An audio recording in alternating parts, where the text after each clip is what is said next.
tanto jugando suelto como en competición. Tanto si se trata de un rápido 9 hoyos o de un gran 36. Tanto si juegas bajo presión o arrasando, siempre das lo mejor de ti. Nuevo Fuel de FootJoy.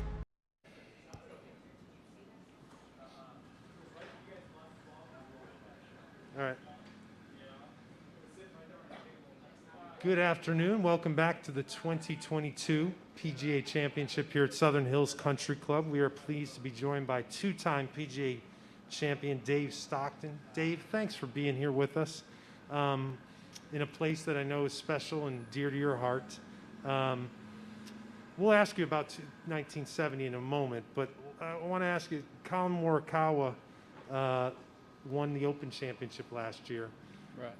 His second major championship. What was easier for you to win, the first one or your second PGA? Pretty easy question. The first one was the easiest because I played the best here at Southern Hills. Congressional, my first impression was that 20 people ought to be ready to shoot themselves because there's no way in hell I should have won a Congressional. But it turned out that I did. And you can't script how you're going to win. But here at Southern Hills, this was probably one of the finest weeks I ever played on tour. And what set you apart that week? Let's take us back a little bit. Well, I think the biggest thing is prior to it, a good month ahead of time, my dad had me start reading this book, Psycho-Cybernetics by Maxwell Maltz. And it was not fun to read. It was like reading sandpaper. And I finally got through it, yellow-lined what was important, so in 20 minutes I could skim over the book. And I took out two things. One, to be aggressive. And the other thing is anything that you want to achieve, taking that as a golfer, you wanted to visualize you'd already won it. So rather than coming out here and hoping that I played well, hoping I made the cut, all these different things, I stepped on the first tee on Monday morning at about 7 o'clock because I finished by 10:45, and I visualized that I'd already won the tournament. In fact, I came so far as to come down the 18th hole after my drive, and I'm looking up at the amphitheater behind the 18th green, and there wasn't a soul there because I was that early. But I visualized on Sunday that there were going to be a mass of people there. Little did I know I'd be playing with Arnold Palmer. And basically the backside to that story is my wife, Kathy, is 8 months pregnant, going to have Ronnie exactly 30 days later after the win. And she never set foot on the golf course. And so my mindset was I'd already won it and I was going to go out and enjoy it. And I did enjoy the entire week, exception for your Augusta 100-degree temperature and 100% humidity. That was a struggle. But other than that, this was a tournament that I won. We'll ask you maybe about any of the differences you might have seen on the golf course today versus back then. But what is it about Southern Hills that stands the test of time? It's really one of the great American major championship stages, is it not? I think, especially with what Hanson, the redo, what they've done, they turned a really, really good golf course into a really great golf course. It looks, in some holes, not completely different, but a much different view than what I had in 1970. There were a lot more trees, much more tree line than what it is now. But the layout was there. And it's just a phenomenal test of golf, and it's been fun to listen to the guys this week. Just got through talking to Molinari, and he commented he didn't realize this is where I won my first major. And probably the highlight of this week, my wife Kathy was in the back of the room. I took her out on Tuesday, and we spent almost 2 hours walking around, showing her holes that some holes I didn't like 8 and 13, that weren't very kind to me, but other holes like 7 that were very good to me. And she came away with the fact that maybe I was a good golfer, because this is one hell of a hard golf course. It's a challenge just to walk around, isn't it? Well, it is. Yeah, and I'm rooting for Tiger. It's going to be at least it's not August, because it would really have taxed you in August. In my case, in 70, Gatorade had been invented. I drank a full can of Gatorade every 3 holes and never used a public restroom because it just sweats out of you. I mean, You had to drink fluids. Right. And that to me, the heat was the hardest thing I had to fight. That along with Arnold Palmer. Anybody? Shane over here on number 3, please. Shane? Sure, Shane. Hi. So since you're wearing a Ryder Cup shirt, I hope I can ask you a Ryder Cup question. There's all these stories of the '87 Ryder Cup of Jack Nicklaus trying to get the fans involved and trying to cheer for the team and be partisan, and they just wouldn't do it. And then by '91, for the first time, American fans were the partisan, rowdy American fans that we know today. And curious from your perspective, was it just time that changed that? Was it losing? Was it something that you did? Well, let's go back and blame Jack to start with. I mean, he's the one that thought it'd be a good idea that we get the Europeans involved. I mean, it was fine when we were playing Great Britain and Ireland. I mean, it was fun. I mean, it was competition, but we also knew we were going to win. And when I was captain at Kiowa, I had a lot to think about '91 because I figured if Nicklaus can get beat on his own golf course 4 years earlier, and Raymond followed me to be tied across the pond, I knew it was for real. I mean, it wasn't a cakewalk. And I think the Ryder Cup now has gotten, especially after Whistling Straits, to the point it's where it should be. We should be favored over here, and they should be favored over there, and rightly so. And we shellacked them for a long time, and they've been killing us. I mean, it was 6 years plus for us to get the Ryder Cup back prior to Kiowa. And Kathy and I spent a better part of a year and a half of our life going around the country publicizing the fact that we don't play for money out here. This is for the pride. They ran up the flag. I can remember my first Ryder Cup was at Old Warson in '71, and I'm watching, Kathy and I are standing there when Billy and Shirley Casper, and they raise the American flag, and they're bawling their eyes out. And 20 minutes later, I got to hit the first tee shot playing with Nicklaus.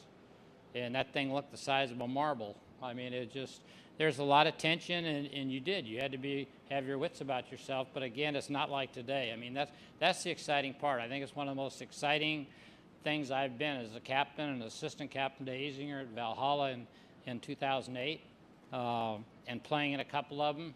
There's nothing better to play for your country. Sounds like you almost had to teach the American fans a little bit to understand what this was. Well, Bernard Gallagher, my counterpart on the European side, kept thinking I was trashing him and doing all sorts of stuff. But my point of view is I wanted the American fans to get emotional. And I never did go over to the tent, the hospitality tent, where I guess it was just rowdy as heck. I mean, the American side would be yelling chants, and there is no chance that we can compete with the Europeans. No chance in heck with the ditties they do off the first tee and all this stuff. I can still see Boo Weekley going off the first tee at Valhalla, riding his driver down the fairway. That got him quieted down a bit, but it's something to be celebrated. We have a wonderful game, very historic and long-standing, and that's why I go back to Nicklaus. What a decision between he and Tony Jacklin and stuff. He conceded the putt to Tony. That led to the concession. All these different things, and now look at it. I mean, we look forward to it. Yeah, my shirt says Congressional 2037. I'm going to be an assistant. I'll only be 97, so that'll be, I'm looking forward to it. But it's been a part of our life, and it's a special one, and it's neat to see. Thank you. Sure. Go ahead, Juan. So, as a Ryder Cup expert, I mean, I wonder, we have the two captains here today. So I wonder if you could give us like a summary of what happened at Whistling Straits last year, and what is your prediction for Rome next year, and if you think it's going to be like that, like the Europeans will be favorites next year or not. Yeah. So. Well, the Europeans should be favored. Okay. One of the things we do, we'll see if we repeat the mistake we made in France. I mean, there is a positive force going to France, and there's quite a few of the past captains there. I mean, it was a neat party special, very special. And what transpired, I heard it was a tight golf course. Well, as soon as you say tight, I'm thinking trees. And they could have killed sheep there. I mean, the grass is this deep. Mm-hmm. We have some big hitters on the American side, but unfortunately, you had to find your golf ball. And my good buddy, I just talked to him, Molinari, he and his partner, they were 5-0 was all they were. And I think only 4 or 5 of the Americans had ever seen the golf course. Now, figure out that they'd played that thing for 30 years. I thought it was a new course, but nobody had played it. So my question now is, how many, and I hope the PGA has some type of corporate thing before it, or plays the Italian Open, but the problem is the Italian Open's against one of our major tournaments. Yeah. So I'm not sure if they can or not, but our lack of knowledge over there, plus, I mean, I thought it was, we were inadequate. We just got killed. And I don't suspect Jack Johnson's going to fall in that trap. He will at least will know better part of what's going to transpire over there. But I think the Europeans should undoubtedly be the favorites. But I mean, we kind of bit them a little bit back at Whistling Straits. I thought Steve Stricker did an unbelievable job. It reminded me, and it made me proud because somebody got through and they commented that Stricker's job was kind of on the line of what I did at Kiowa, and Azinger did it at Valhalla at DeFaldo. So, and that's the way it should be. We should win over here. Yeah. And I will not tell you, I was very glad I got the captain on this side of the pond because that was a very hard job to go over there. And so it's, I'm looking forward to it. I mean, Kathy and I will be there if we can with bells on and trying to support it. And I'm hoping, I'm assuming Molinari will either be one of the players or at least he'll be an assistant, obviously. But I can't wait. Dave, maybe I want to ask you about the relationship a PGA champion forms with the host club when he wins. I know you have terrific relationships, not only with folks here at Southern Hills, but Congressional, where we're playing our women's championship in just about a month's time. How special are those relationships, and how they play themselves forth over decades, don't they? Well, for sure. I mean, right now the PGA has got to be rethinking where some of the northern courses you could play in August, you can't play in May. I mean, next year at Oak Hill is going to be a challenge, but eventually we're going to have to go a little bit further south. And I know it's going to be just because of the earlier part of the year. I like the rotational change because I think by the time you get to August, it was fine when we did not have the playoffs coming up, looming before the end of August. Okay, but now we got that. So now I think this rotation in this time of year, you've had the Masters. Now we come up on the PGA when everybody's still fresh and they haven't run themselves in the ground. And I suspect this is going to be unbelievable. But yeah, the rotation of what they're going to have, and I'm excited. Congressional's in the rotation. Quail Hollow's in the rotation. Valhalla's in it. And we're going to go to Frisco for the first time down in Dallas area.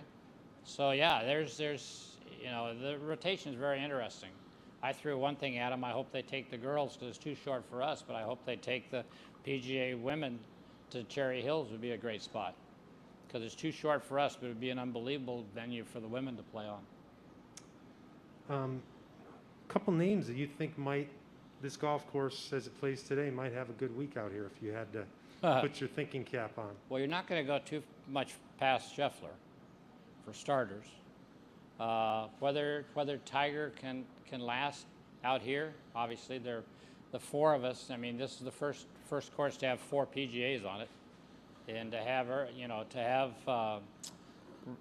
Tiger and I as well as Raymond Floyd and Nick Price be the 4. I'm curious to see who's going to be the 5th because they've had good champions here and they deservedly so. This is a very, very strong test of golf. I'm hoping for 2 people that I'd love to see. I'd like to see McIlroy win his 3rd PGA.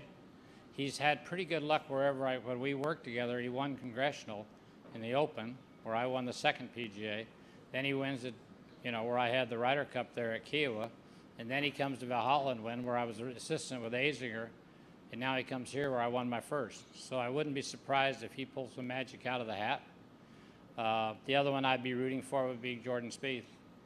I'd love to see him get the Grand Slam.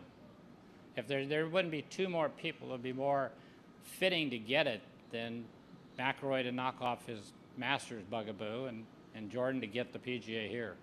So, but I'm, who am I ignoring? I'm ignoring Colin. I'm ignoring Rahm. I mean, all these guys. I think it's going to be a heck of a race to the end here. The footnote to remember is there have been 10 championships here.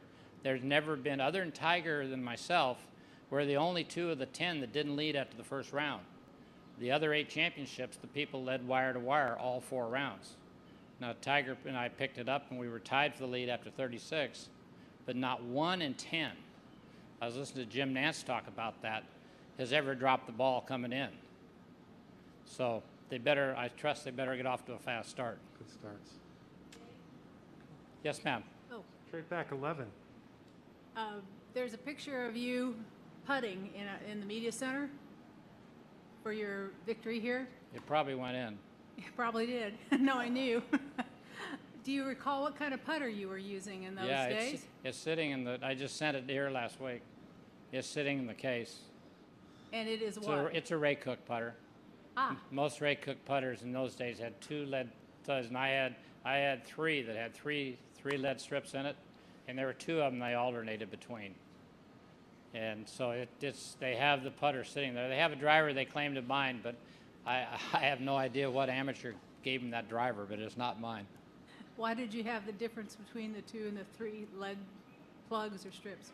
Well, I just like the balance of it. The 2 strips, it had a higher face on it. Mine were much thinner, and I always have rolled the ball, and I like the feel of the Ray Cook. I put lead tape on the back of it because basically the putters are very, very light, and back in those days, in the 70s, the greens aren't nearly as fast as they are today. So I had to put a little more weight on it just to get better feel. How the roster of champions that have won here it really is just about second to none. I mean, to be a prominent portion of that must be gratifying. Well, it was very gratifying for me. I mean, the underlying thing, which is hilarious, is that I was part of the youth movement that was not happy that if you won the PGA, you got a lifetime exemption. And we got the rule passed 3 weeks, just over 3 weeks before playing here. And I was so glad that now whoever won was going to win at Southern Hills got a 10-year exemption, until I walked up the 18th fairway with a 3-shot lead and go, oh my God. My good buddy Geiberger, Dave Marr, Bobby Nichols, they all got lifetime, and here I'm about ready to get 10 years. Then I went at 6 years later, and I ended up with getting 16 years for winning it twice. But by our way of thinking, there should have been a time limit, and that's rightly so, that golfers just keep on playing if they're exempt. Not much else to do in those days. And so now it makes a lot of sense. And but it did stop me for a moment. That was kind of stupid that I kind of put a strong word that we ought to just get 10 years.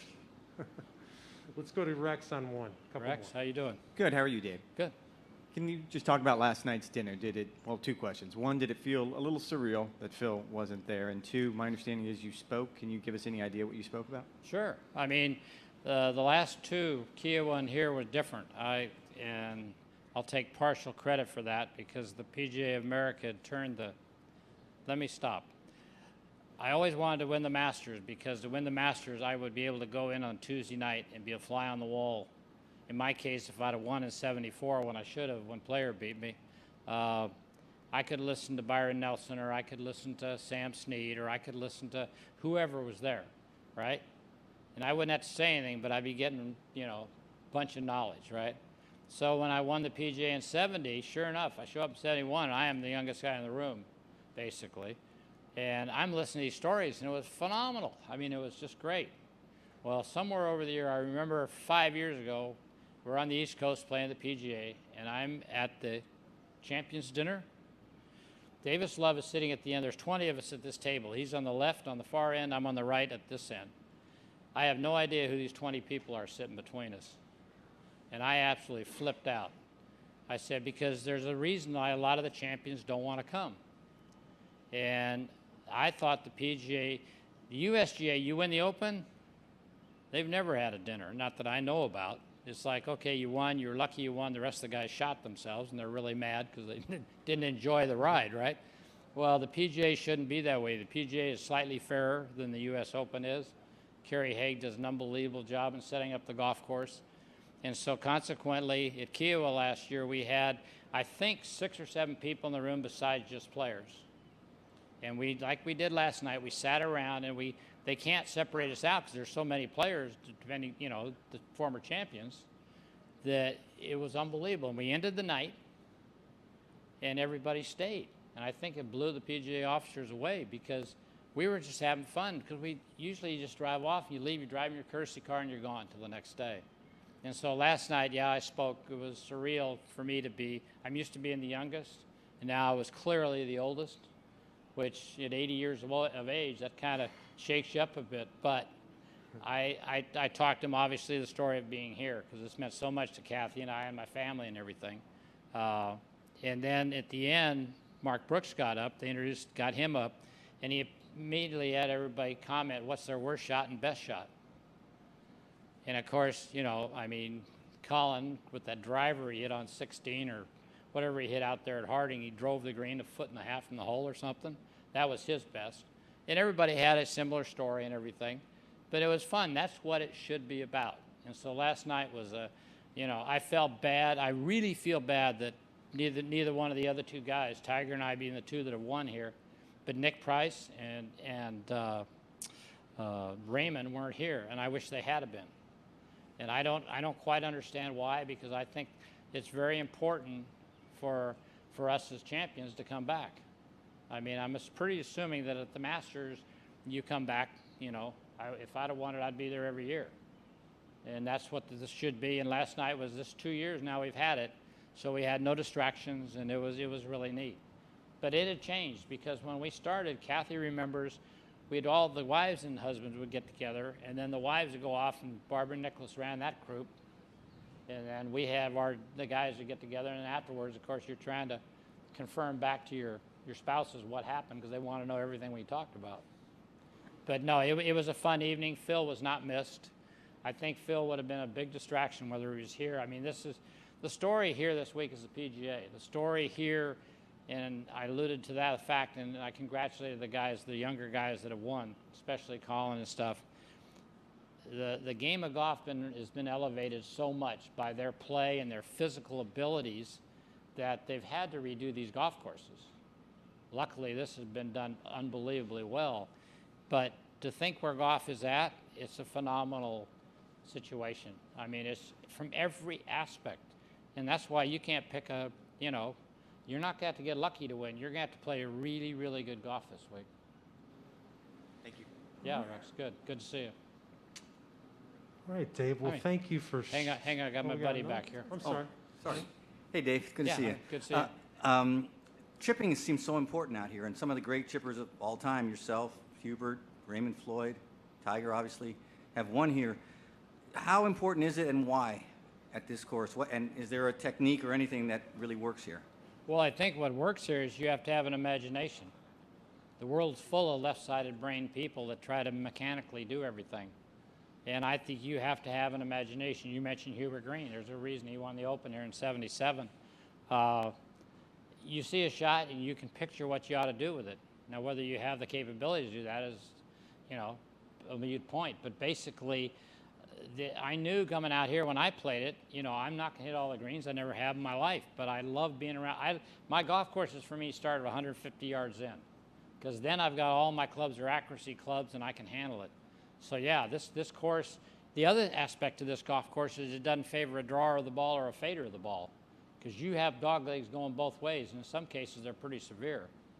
So it's, this is someone that plays right brain, very creative golf, I think is going to do really well out here. You have to be that, because you're gonna stumble out here. There's no way to avoid it. Thank you. We're going to wrap it up at 11. Yes, ma'am. Last question. Sure. You were talking about the change in exemptions from lifetime to Yeah. 10 years. How did you feel about the change for like the World Series of Golf and some other tournaments that were 10-year exemptions, the Players Championship, and they were changed to 3- and 5-year exemptions? Did you have any input on those? I really don't have any comment, because that happened after I've, already was on the Champion Tour and gone. But I think the room has to be made for the up-and-coming players. I don't think somebody deserved over. In my case, I got to thinking in 10 years, if I can't get my game and do what I want to do in 10 years, that should be plenty of time.